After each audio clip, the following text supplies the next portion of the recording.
If you didn't know, I decided to read all of the books on the New York Times Top 100 Books of the 21st Century, and today we're going to take a look at Cloud Atlas, a novel by David Mitchell. A little bit of background: this novel is separated in 4 main parts where we get a totally different cast, world, characters, all of the like, but then they're also revisited later on in the novel. So you get part 1A, you learn the story, you follow along, cliffhanger, and you go right into part 2, totally different cast.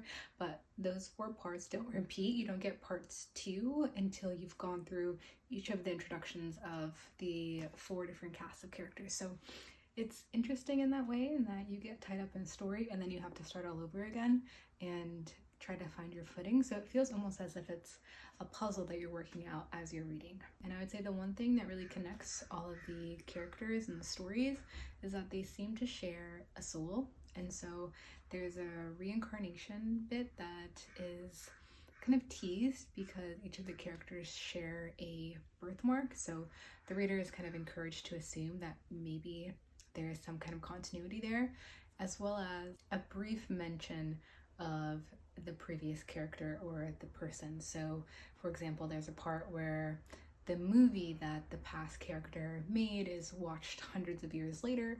There is a journal that's found detailing something from one of the past characters' experiences, and so there's little things that connect them even though the worlds themselves are totally different. The biggest theme that really comes to mind for me is just the idea of life and meaning and what is life really, because again, it's almost inferred that each of these characters share a soul and they're reincarnated during totally different worlds is what it feels like, even though it's still the same planet per se. So each of the characters are really struggling with different things. There's mental health that comes up, there's liberation, there's oppression, there is adventure, there is music and expression, and so just overall life is what really comes to mind here. I would give this novel a really strong 8. I think I really resonated with some of the characters.